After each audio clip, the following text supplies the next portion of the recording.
Super power, ये शब्द सुनते ही आपके दिमाग में जो सबसे पहले नाम आते हैं वो है अमेरिका और चाइना। और किसी जमाने में यूएसएसआर और द ग्रेट ब्रिटेन भी सुपर पावर की पोजीशन एंजॉय कर चुके हैं। लेकिन पिछले कुछ समय से इंटरनेशनल रिलेशंस के scholars, international firms and agencies के बीच में इंडिया के सुपर पावर बनने की बात काफी जोरों शोरों से सुनने को मिल रही है। लेकिन इससे पहले ये समझना बहुत जरूरी है कि एक सुपर पावर का दर्जा एक देश कैसे हासिल कर सकता है। सुपर पावर की डेफिनेशन क्या है? दोस्तों, जॉन मेयरशाइमर, जिनका इंटरनेशनल रिलेशंस में काफी बड़ा नाम है, उनकी माने तो जो देश दुनिया के सबसे ताकतवर देश के साथ एक ऑल आउट वॉर लड़ने की मिलिट्री और फाइनेंशियल कैपेबिलिटी रखता है, उसको एक सुपर पावर माना जा सकता है। और इस क्राइटेरिया के बेसिस पर केवल अमेरिका को ही एक महाशक्ति यानी कि सुपर पावर कहा जा सकता है। तो आखिर क्यों रोनाल्ड रीगन के काउंसलर क्लाइड वी ने यह कहा था कि 21st सेंचुरी इंडियन सेंचुरी होने वाली है? और सिर्फ क्लाइड वी ही नहीं बल्कि दुनिया के one of the most influential and rich person Jeff Bezos ने भी 21st सेंचुरी को इंडियन सेंचुरी कहकर बुलाया था। और सिर्फ यही नहीं बल्कि पिछले कुछ समय से पूरी दुनिया भारत को एक पोटेंशियल सुपर पावर के तौर पर देखने लगी है।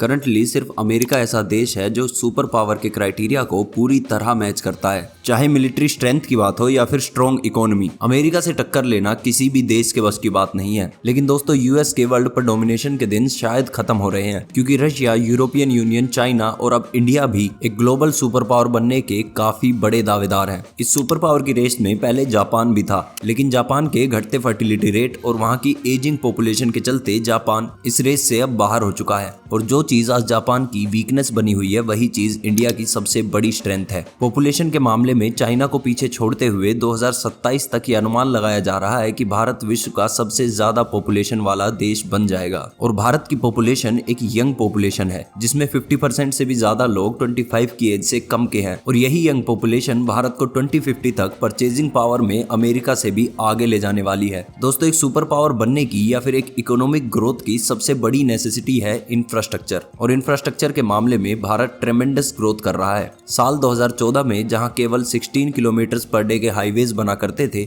वहीं आज ये नंबर करीब 40 किलोमीटर पर डे पर पहुंच चुका है। ऑन एन एवरेज भारत में 18% प्रोडक्शन कॉस्ट सिर्फ ट्रांसपोर्ट की वजह से बढ़ती है। और इंडिया अगर इस ट्रांसपोर्टेशन की प्रॉब्लम को जल्द से जल्द खत्म करने में कामयाब होता है तो ये इंडिया की इकोनॉमिक ग्रोथ को काफी ज्यादा बूस्ट देगा। दोस्तों, दूसरा बड़ा फैक्टर है पॉलिटिकल स्टेबिलिटी। आज हमारा पड़ोसी देश पाकिस्तान अपनी पॉलिटिकल इंस्टेबिलिटी के चलते आज बैंकरप्ट होने की कगार पर खड़ा है। पॉलिटिकल इंस्टेबिलिटी होने की वजह से फॉरेन डायरेक्ट इन्वेस्टमेंट पर डायरेक्ट इफेक्ट पड़ता है। कोई भी इन्वेस्टर ऐसे किसी देश में या शहर में इन्वेस्ट नहीं करना चाहेगा जहां की गवर्नमेंट आए दिन बदलती रहती हो और देश का कोई लॉन्ग टर्म विजन हो ही ना। लेकिन फॉर्चुनेटली आजादी के बाद से ही इंडिया के पास स्ट्रॉन्ग लीडर्स की कभी कमी नहीं रही। आजादी के बाद से ही इंदिरा जी, नेहरू जी, नरसिम्हा राव, अटल बिहारी वाजपेयी जी और अब नरेंद्र मोदी जी, काफी सारे बड़े स्ट्रॉन्ग लीडर्स इंडिया के इतिहास में रहे हैं। और इंडिया की करंट गवर्नमेंट इंडिया में स्टेबिलिटी और इकोनॉमिक ग्रोथ लाने के लिए काफी मेजर स्टेप्स उठा रही है। आज इंडिया वर्ल्ड की फास्टेस्ट ग्रोइंग इकोनॉमी है और काफी सारे इकोनॉमिस्ट्स की प्रेडिक्शंस है कि इंडिया 2028 तक वर्ल्ड की 3rd लार्जेस्ट इकोनॉमी बन जाएगा। लेकिन दोस्तों, इकोनॉमिक पावर हाउसेस तो इटली, जर्मनी और जापान भी हैं। फिर ये देश सुपर पावर बनने की रेस में क्यों नहीं है? इसका बड़ा रीजन है कि ये देश मिलिट्री पावर में अमेरिका और चाइना से काफी ज्यादा पीछे हैं। और एक सुपर पावर बनने के लिए इकोनॉमी जितनी इंपॉर्टेंट है उतनी ही इंपॉर्टेंट मिलिट्री पावर भी है। और अगर 2021 के अल्टीमेट मिलिट्री इंडेक्स को देखें तो मिलिट्री स्ट्रेंथ के मामले में इंडिया नंबर 4 पर आता है। भारत से आगे 3 देश, पहले नंबर पर चाइना,